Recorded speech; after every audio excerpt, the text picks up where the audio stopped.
time once again for another edition of Talk to Me. And now, here's Emmy himself, 8-time Emmy Award-winning journalist, Maynard Eaton.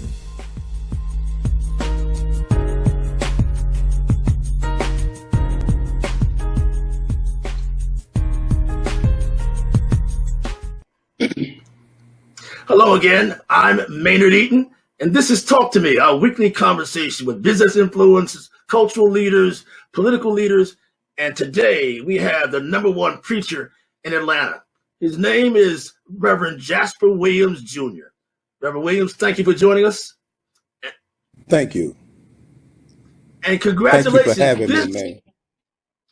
You're celebrating, unbelievably, your 70th anniversary in the pulpit. When did you start? When you were 5?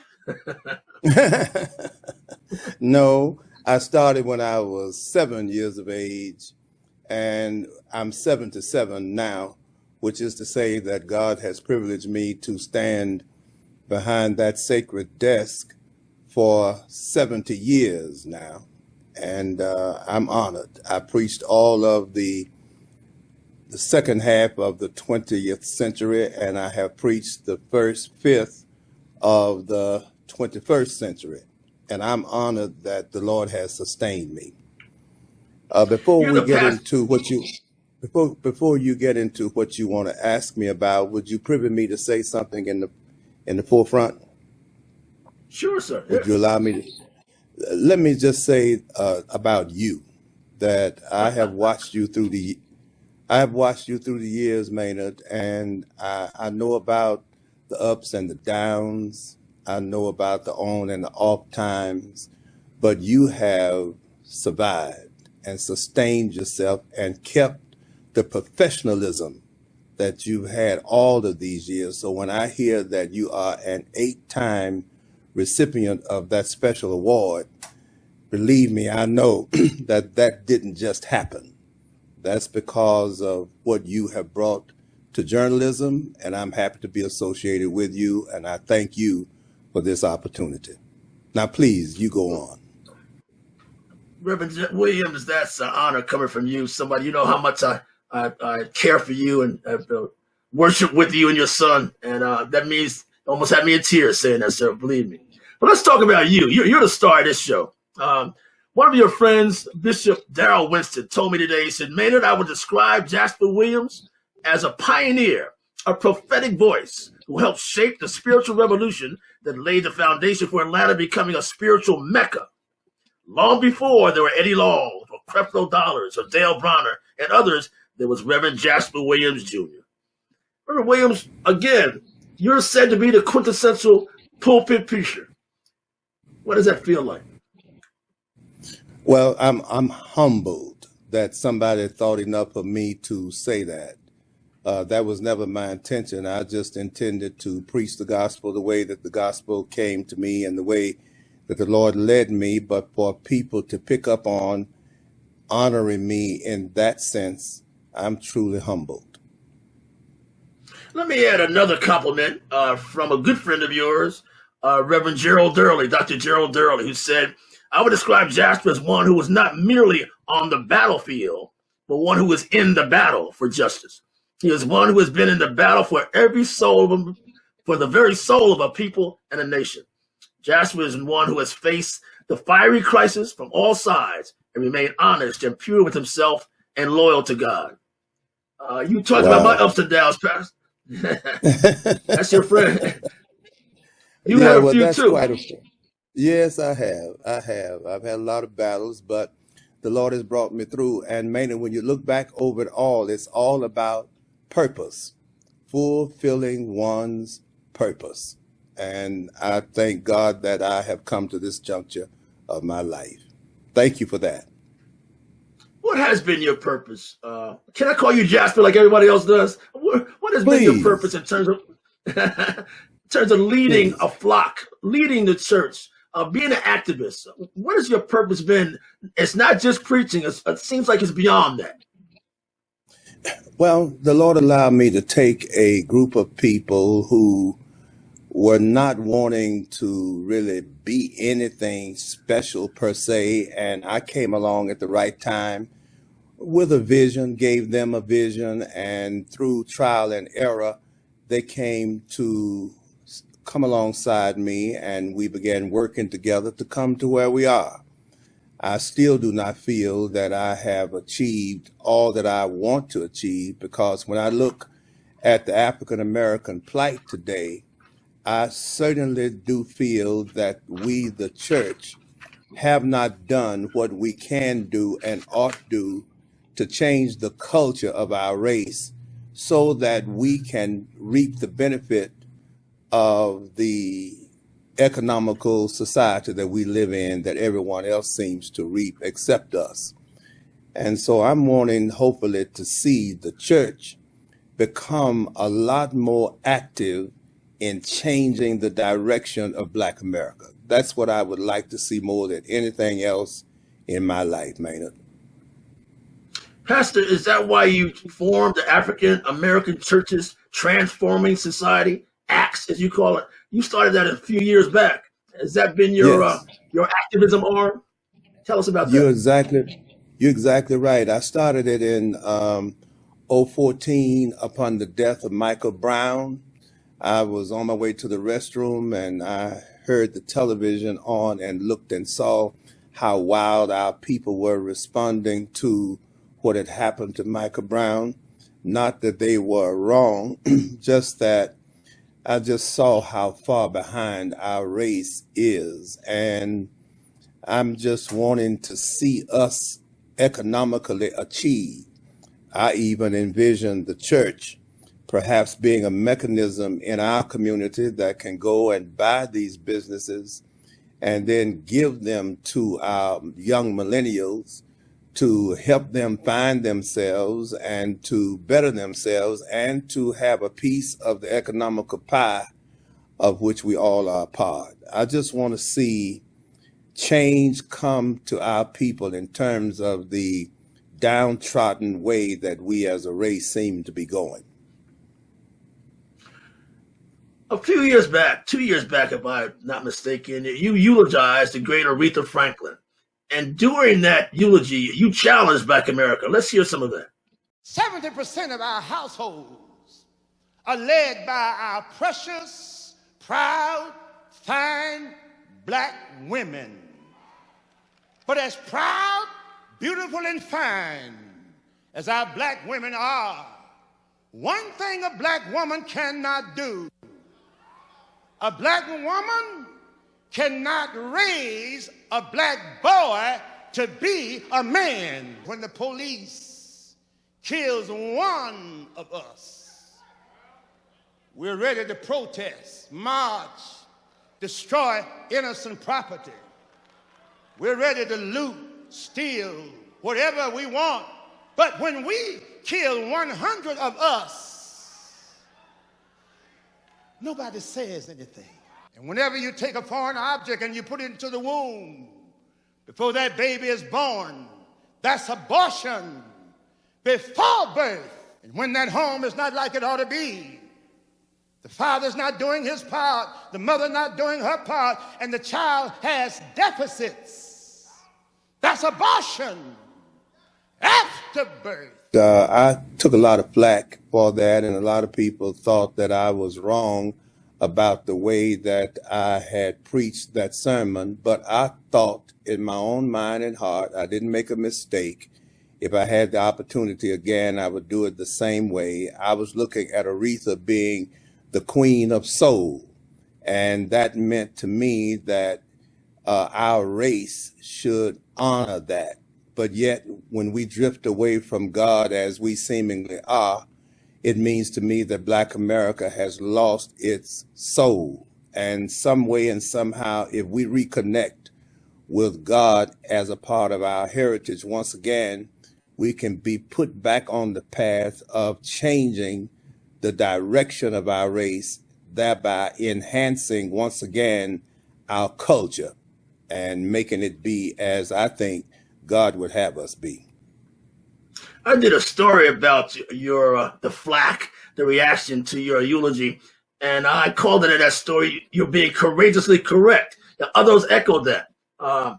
It was not easy being correct, was it? No, no. And sometimes being correct can create more misery than being incorrect. And I knew I was right about what I was saying, and I knew that there would be many who would differ with me, but I felt it was incumbent upon me to take advantage of the opportunity that had been granted me to be in the spotlight of preaching her funeral. You also often, and in that speech, challenge, chide, and confront African Americans. You don't think we're doing right by ourselves, do you? No, I don't. And I think that we need a cultural change, and the ACTS program that I have is designed to teach struggling people how to parent our children.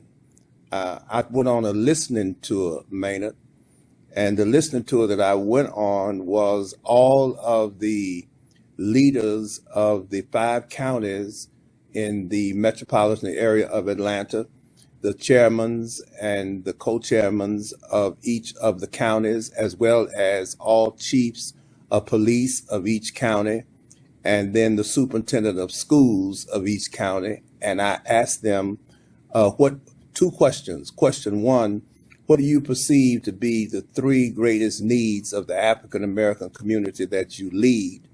And question number 2 was, what do you think the church can do about it?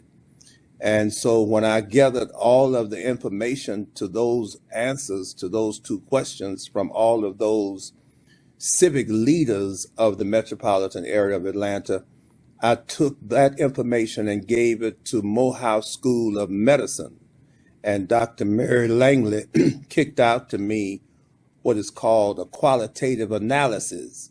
And in that qualitative analysis, it said that the main thing that Black America needs more than anything else is parenting, parenting, parenting. So then I began to think, how could we, the church, start teaching our children and our parents how to parent our kids? And so far, I've been successful. I've received some grants that are helping us to reach that end, and we're beginning to see some traction in the program that we are involved in. You've been a pretty good parent yourself. 2 of your children are pastors. One you passed the torch to, Rev Joseph Williams, is now pastors alongside you. So that seems some good fathering to me. Thank you so much. I appreciate that. And, you know, in the light of divorce and all that I had to come through, I have to take my hat off to my children's mother for the way that she mothered them, and we were partners in raising our children. And just because you break up with your man, your woman, doesn't mean that you allow your children to reap whatever the bad repercussions are. Let's get back to Black folks. This summer saw a racial reckoning in cities all across the country, emerging a new movement called Black Lives Matter.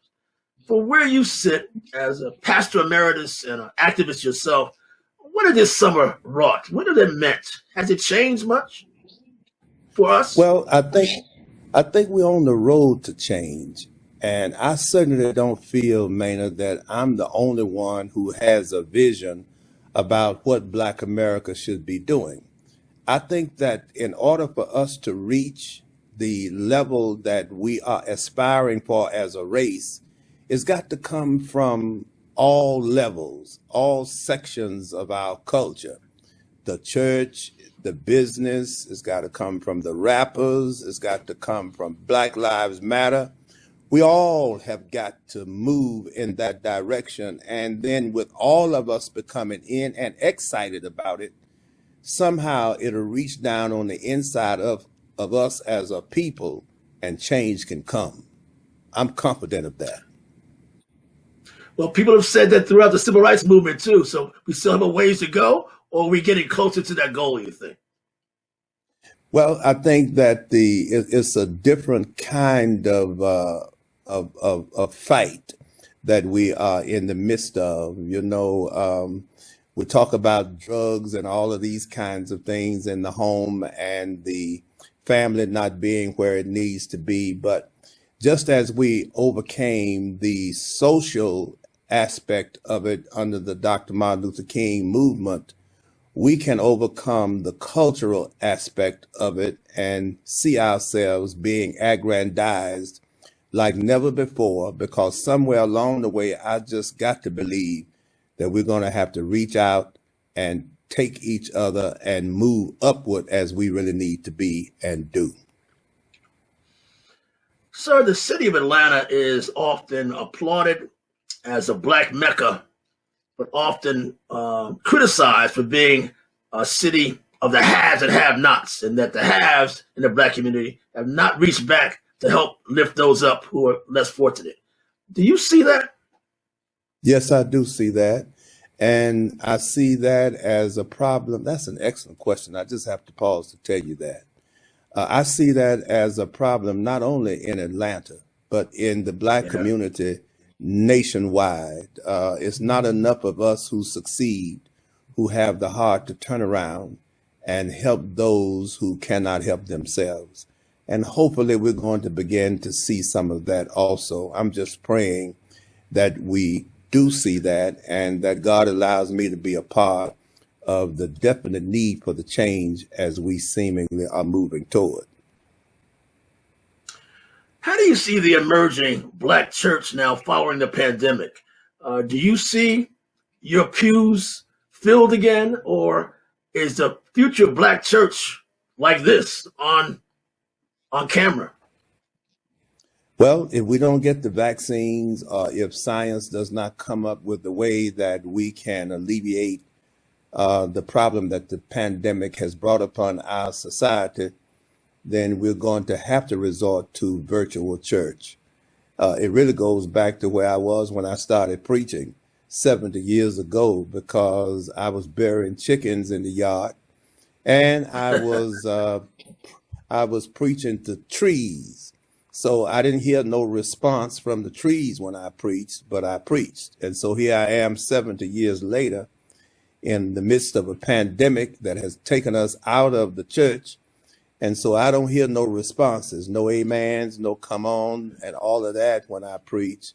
But I still preach, and somehow we're making it even though. So I know that whatever arena the world is in, that God will be a part of that arena. And if that be the case, the church will always have its rightful place. But the call and response, isn't that the kind of the touchstone of doing your sermons? I mean, that's been the juice of a black church worship, has it not been? You sure right about that. But when the juice is not there, you still got to make it on the meat that's in the pot. And so if nothing is in there, you still got to preach. You know what I'm saying? I would love to have the organ and the music and hear the responses and the shouting, but it's not there. But I go on and I preach. And so far I've been doing all right. I've learned a lot of things. Friday, what about the black church in your 70 years? How has it progressed? Where is it now? Yes, we talk about the pandemic era, but does the black church still have the clout, significance, influence it has throughout your 70 years, or is it waning now, sir? It may well be waning, but there are always those off and on times. The black church is off and on like everything else. Times changes everything. And so perhaps the church is not to some people what it ought to be, and it may be something else to others. I still see it as being the vehicle that God has put here on planet Earth to bring people from the sin of their lives to a new founded life in Christ. And as long as the church does that, I believe that some way, somehow we'll be able to fulfill whatever destiny it is that God has designed for us to acquiesce. Does it still excite you, still move you, still thrill you, still get your pulse thumping? Or are you thinking about It really retirement now? I'm thinking about retirement. I just don't want to stay too long. There's such a thing as overstaying your time. I don't want to get to the place where the church is not glad to see me on a Sunday morning and I'm too old and I'm walking in the pulpit and I'm TTing on myself, those kinds of things. I don't want that. You know what I'm saying? Did you laugh That's at me, not gonna man? happen. No, sir. No. I'm laughing at myself. I understand. Oh boy, you quite an interviewer. Finally, Jasper. You're quite an interviewer. Thank you, sir. We're doing this on a Thursday. Tonight, as you well know, the final debate between Joe Biden and President Trump. Politics still matter to you? I mean, you're a political being. Those who suggested you should have run for office a long time ago, like Reverend Warnock is doing now. But what will this debate mean and say about the presidential election, do you think? Well, I think that the main thing that I can say about tonight's debate and Tuesday, the 3rd of November, is that if you want your voice heard, vote your voice. And however that is, I don't think that I should try and sway anybody as to who they should vote for or how they should vote, because their vote is as powerful and as meaningful to them as my vote is to me. So let us all just get up, step up, pep up, exercise our vote, and hopefully all will be well for us all. One of the most important elections you've witnessed in your 70 years in the pulpit? Is that one that important? It certainly is. I think everything is on the line. Black Lives Matter is on the line. Police brutality is on the line. Everything that we can think about in an economy is on the line. Foreign relationships and how different countries of the world feel about us as America again is on the line. Everything for everybody is on the line of this election. That's why we all are to exercise our voices. Jasper Williams Jr., the quintessential Baptist preacher. Thank you so much, Mr. Brent. Really enjoyed you. Congratulations. Thank you so much, man, and I appreciate you too. God bless you. God bless you. This has been Talk to Me with the great Rev Jasper Williams Jr. See you next week.